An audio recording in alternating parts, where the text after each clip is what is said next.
Hey everybody, Canadian Operator here, and today is going to be something a little bit different. It's actually our first ever sponsored video, thanks to Teslong for providing this product for review. And unfortunately, it's not going to be that typical kind of influencer video that a lot of people are making online these days. I actually had a pretty long chat with Teslong before they sent the product over, and just let them know that I need to reserve the right to keep my editorial and review process essentially full of integrity, honesty, and transparency, and they agreed. So they will have no input whatsoever on what happens in this review, on what I say or show, nor am I being paid for the review, other than, of course, just receiving the product for free to show you. Now, that being said, at the end of the video, I'll provide a 15% off code if you guys want to go and check that out. That was actually graciously provided by Teslong at my request for you guys, and that'll be good until the end of the month. So if you find that at the end of the video you want to pick one of these up, then by all means you can use the code, and it's not going to be in the description, so watch until the end. All right, trust me, this thing's really cool, and you definitely want to check it out. Now, that being said, if you enjoy this kind of stuff and you want to see more of it, of course, it helps the channel a lot if you become a subscriber, if you're not already, with notifications on. Liking and sharing helps a lot as well. And of course, we do have links in the description below if you want to join our Discord or get yourself a fancy new 2A 4CA shirt. That being said, let's go ahead and get started and talk about this. There's a lot to see, and it's actually a really pretty cool tool to use for your firearms. So let's get into it. All right, folks, so we've got the box here, and I've got to say, just before we even open it up, the presentation here is really quite nice. I'm actually kind of impressed. It is a plastic box, but I mean, the fact that you've got nice metal clasps there, you've got a pretty nice handle that fits my gigantic hands. The presentation here is really quite nice. So let's go ahead and pop this open. And we'll see what we get inside here. Right. So there's a few things that come in here. I have actually taken this out. We'll talk about this in a minute. We'll just kind of leave it off to the side.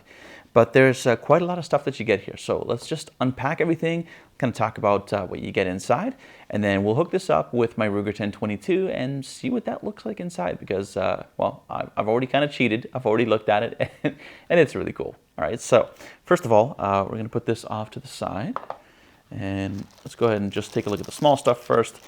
This thing, to be honest, I'm not really quite sure what that is. It seems like some kind of lever, and I have checked the instructions, and I wasn't able to find anything about this. So this looks like it's some kind of lever or something like that with a little screw there. I don't know, I could be wrong, but let's go ahead and not waste too much time on that. You do get a little Allen key here as well with some screws in there. So this, I do know what that's for. We'll talk about that later once we start looking at the features of the actual unit there. So put that off to the side, and then we'll talk about this thing. So this is essentially your main connector. This is what you're going to be connecting from the Borescope, or the Borescope rather, to the actual unit itself here. So we have a couple of plugs here. We have, first of all, we get this one. Let me see if I can get nice and close here, or how close we're able to get. There we go. All right. So right there, that is our USB-C plug, and if you look carefully, I'll see if I can get a little bit closer here. Kind of tough to focus sometimes. There we go. Okay, so you see that we have some grooves here. These grooves will fit inside the actual unit, and then there's like a little dimple here as well, and that little dimple is for securing this inside the unit if you want to be a little bit more sort of permanent in terms of your connection. We do also have this as well. Let me see if I can get closer to that. There we go.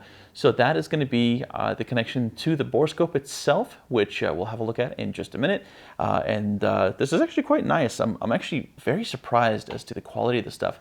This is a braided cable, so it feels really nice in the hand.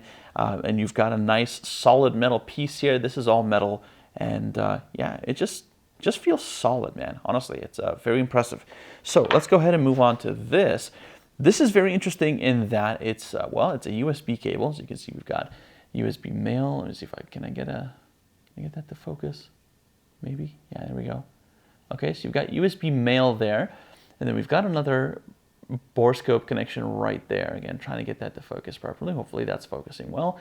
And this one, this cable actually also has an inline volume control. I don't know if you guys can see that, but there is a volume control here. You're probably wondering, why the heck do I need this? Well, this is actually part of the USB function of this Borescope. So you can use it in two different ways. So this is the Borescope here. I keep calling it the Borescope. Anyway, this is the Borescope, or I guess I could call it the Endoscope, which is exactly what it is. So this will work with this using this cable, okay? But it will also work with Macs and PCs using this cable without even using this. So this could be completely out of the picture, and you can connect this and the Borescope or the Endoscope together, and you can hook this up to a Mac or a PC, and it'll function as a webcam essentially, right? So if you want to work at your computer, at your desk, you can do that, which is actually kind of nice. We've got some instructions here, and I want to go over these quickly before anything else. You see we've got the NTG500 there, so this is the NTG USB, that's the NTG500 there. We've got some safety instructions here. Now honestly, I'm actually kind of surprised and also very impressed. I don't know, this might be a little blown out here in terms of the instructions. Hopefully you guys can kind of see. These are the safety warnings and stuff. Like, this is actually really well done for what this is. Like, I was really not expecting to see the instructions being done so well. Like, everything is laid out, everything is marked. And some of you might find this funny, but the English is actually pretty good in here too. So yeah, this is nice. It's definitely some of the nicer instructions that I've seen. This is obviously for the USB version here. You can pause that and have a look. But very well done instructions, Teslong. Well done. I'm actually kind of surprised and also impressed. So yeah, there's that. I should note that in there, it does say that this is not for medical or human examination, which means only use it on your pets. Okay, I'm kidding. Don't do that. Anyway, moving right along, we've got the actual endoscope here, and this is the gooseneck version. They do have a, let me see if I can swing this over to the other side here as well. Actually, maybe put these inside here so we don't lose them. Right, this is the gooseneck variant. They do have a rigid variant as well. Let's see if I can put my hand under there to get some focus. There we go, right? So here, this is the actual gooseneck there. You can see it's quite long. You get about 45 inches there, giggity. And again, it feels very sturdy. This feels almost like aircraft wire to the touch. It feels pretty nice. So that's what that looks like. Let me see if I can get both of these in the view at the same time, right? So that's what that looks like. And again, so this is going to be your probe side. This is going to be the side that connects to this thing. And like, this is really nicely built. This isn't braided in itself, but it's got sort of a nice rubber coating to it. Almost feels like a rubber coating. And the consistency of this, like it's flexible, but it feels like aircraft wire in terms of the stiffness and rigidity. This is all made out of metal here. There's like a little locking ring. I don't know if I can actually show this to you a little closer. So there's like, there we go. See, there's a little locking ring right there. And then on this side of things, get this out of the way. On this side of things, we have the probe. You can take, if I can do this very carefully, there we go. So there's the little protective piece there. You can take that off, and then as you can see, the probe is right there. Again, try to focus. Come on, camera. There we go. Right, so that's the probe there. You may notice that we have a little ring on here as well. There's like a little ring that twists. You see that? That little guy right there. So what that does is that's a locking nut. And basically what that does is we're able to use this in two different configurations. We can insert it into the firearm as is, and that'll give us sort of a forward-looking view. But what we can also do is we can put some mirrors on, which I'll show you. They're right there. We can put some side view mirrors on this, and what that's going to do is it's going to allow us to see the side, or basically the walls of the inside of the chamber and the barrel and all that. And the reason why you have this little locking nut here, again, if I can show you a little bit closer, as close as I can get without any focus issues, is because for various diameters of bore, so for example, if you have a 22, the instructions say that you might want to loosen this and bring it out a little bit further so that when you attach the side mirror, it's sitting a little further away from the camera in order to help it focus. If you have a slightly larger bore diameter, like let's say 30 caliber, then you probably want to bring this in a little bit closer so that the mirror sits further down that thread and sits a little bit closer. thereby also helping to focus in a larger bore diameter. So a little bit of trial and error with this. I think I kind of got it figured out yesterday. I'll try to show this to you here as well. This is going to be really hard to see because of how small it is. Let me see if I can get that to focus. It is really small. You might be able to see that there. I'll try to punch in on that after the fact.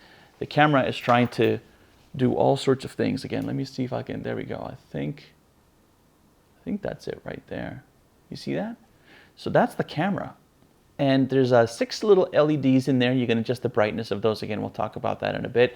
Man, this is just, it's really, really cool tech. So let me go ahead and put this little protective thing back on. That's going to be the probe. And we'll put that off to the side, hopefully without dropping it. And then we'll talk about the rest of the stuff that you get. So here, you're going to get some mirrors. These are the mirrors that I talked about. I'll see if I can get a little bit closer so you can see what that looks like. And these mirrors are pretty cool. So there are a variety of different calibers here. So we've got like 22 there, we've got 30 caliber, and there are a few other ones. I can't exactly actually see that because it's a little small for me to be able to see, but you can pause the video there and you can take a look. And if you open this up, right, that's where all the mirrors are. So if we take out the biggest one here, which looks like that's the 30 caliber one, I think, or this could be the 45 actually. And I'm gonna try my best to get this right in the middle of the frame so that you can kind of see it. And it does look like we're focused, but let me see if I can get a little closer for you. Check that out. How cool is that, huh? So you've got your threads over here. Again, we'll see if I can get this to focus for you here. Let me see. There we go, right? So you can see there, those are the threads. So that's what's gonna thread onto our probe. And then right here, we have that little mirror. So again, if I can kind of show you what that looks like. There you go, see? So that mirror is at a 45 degree. And what that's gonna do is that's gonna allow the camera to look through here and to be able to see out on the side so that you can see what the walls look like. And I'll show this to you a little bit later on once we get everything connected. So let me get this back in here. Put this away for a second. And then I want to show you some of the features on the actual unit itself here, and then we'll move on to the actual demo. So let's take this out. And again, this is, this feels pretty solid. It's made of plastic, and from what I hear, the screen here is IPS. On the actual probe, we have a 1-inch CMOS sensor. I'm not sure if I mentioned that, or not a 1-inch, a 1 megapixel CMOS sensor, which is actually pretty good.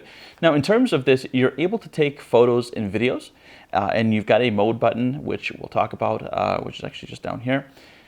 So the resolution on this, if you're taking photos, is going to be 1080p according to the instructions, and 720p for the video. Now, I was a little concerned about the video quality, just reading the instructions, but then when I saw the actual video quality myself, it looked fine.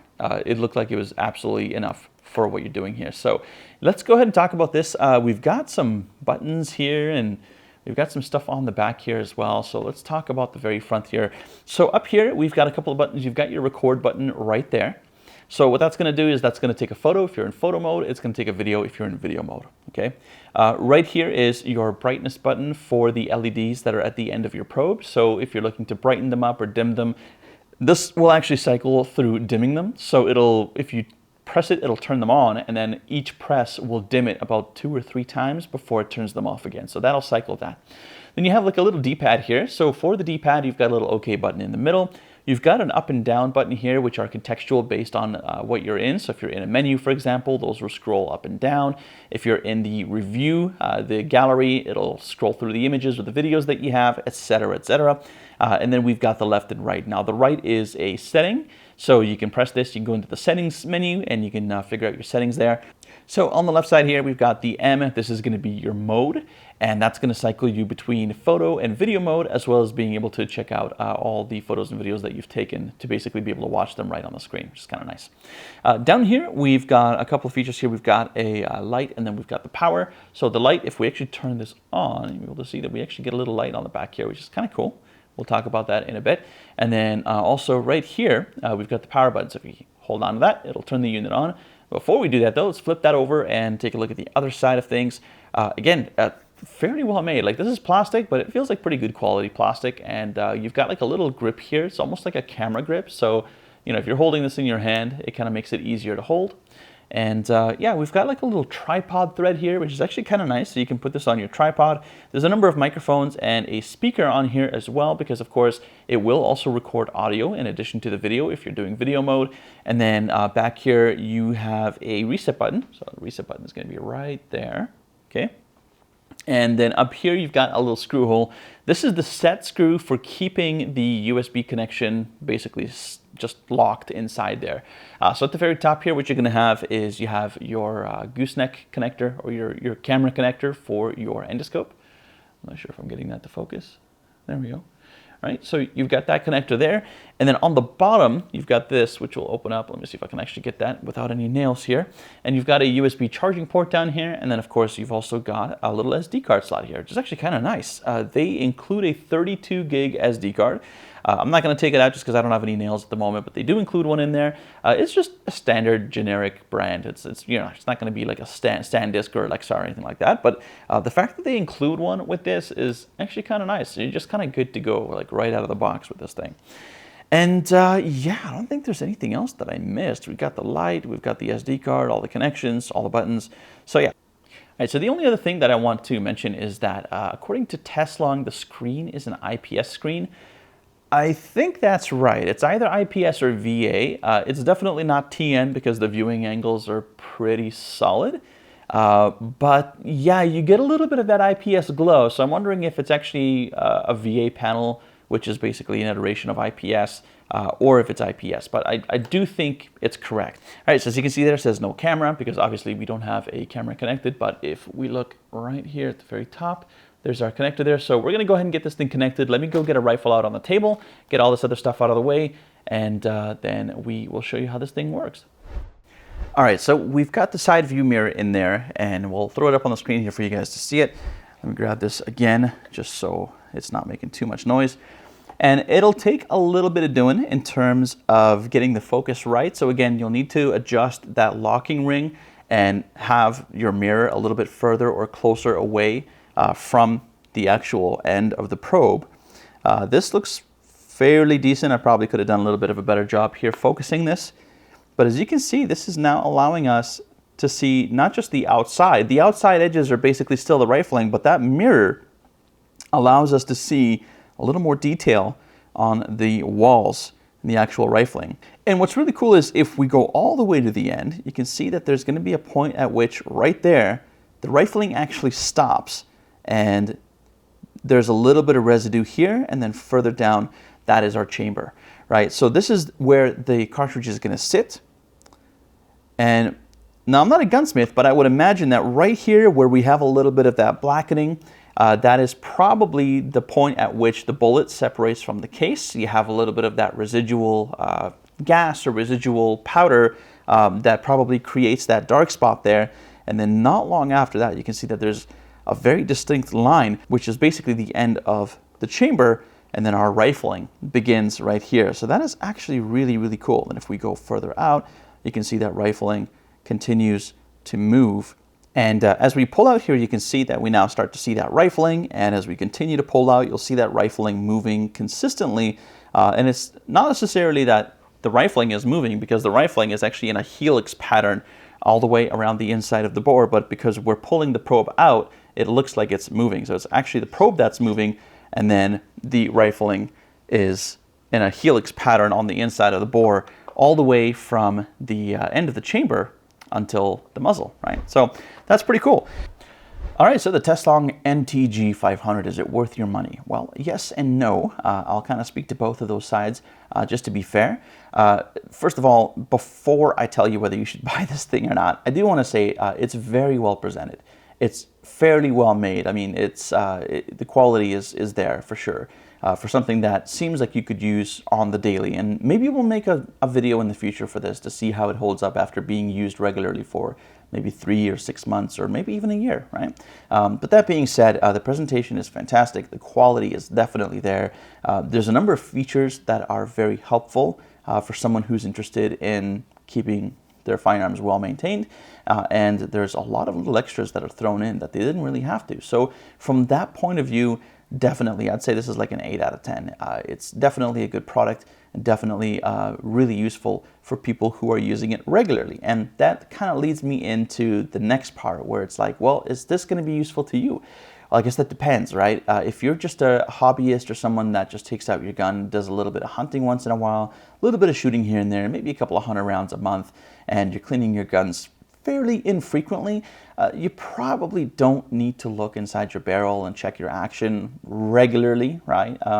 If you're not a heavy user, if you're not a gunsmith, if you're not an extreme hobbyist where you're doing building or upgrades and things like that, yeah, it's probably not going to be as useful to you. And so for that reason, especially if you're on a bit of a budget, I would say, yeah, maybe think about it, put it on your wish list, but maybe this is not the right time to pick this up for yourself. Maybe in the future when you become a little bit more hardcore into your firearms and when you find the need to have to maintain them more often, or you get a lot more into it where you'd be using this product a lot more. Now, for the people that are on the opposite of that spectrum, if you are a professional, if you are a gunsmith, if you work at a gun store or a range, if you're someone who is a technician, whether you're doing work for yourself or for somebody else, this is an invaluable tool. It is, I would say it's almost essential, right? Because if you're somebody who's doing all that work on the regular, you're building, upgrading, replacing parts on guns, you're gunsmithing, you're doing all those things regularly, I mean, this is huge. It's going to give you a window and a view into something that you otherwise wouldn't see. And the detail is actually quite impressive. So yeah, if you're one of those people, absolutely pick this up right now. It's definitely worth it. Again, if you're on the other side and you're just a filthy casual like me, maybe not worth it right now, but definitely keep an eye on it. So that being said, I'll leave the code for you. It should be popping up like right here somewhere, hopefully, maybe somewhere in the video, probably right around, look, we'll just make it appear right here. Okay, so there it is. There's the code. All right, so if you want it, use this. The product link will be in the description below. You want to click on that, and then you want to head over to their Amazon store. That is where that product code, that discount code is going to work, okay? And that'll be 15% off for the rest of the month. That's December 2023. And yeah, hopefully you enjoy it, and I appreciate Teslong for sponsoring the video. That being said, if you have any questions, concerns, or comments, or feel like I've missed anything, feel free to leave a comment down below. Of course, share, like, subscribe, all that good stuff. That really does help the channel quite a lot. If you want to continue the conversation, we have our Discord down below. And of course, if you want to pick up one of these fancy shirts instead, if you're not going to be picking up the product, by all means, we have a Etsy store linked down in the description as well. Thanks very much for watching, everybody. Hope you found it helpful and enjoyable. Nice to see you as always, and hope to see you in the next one. Until then, happy shooting.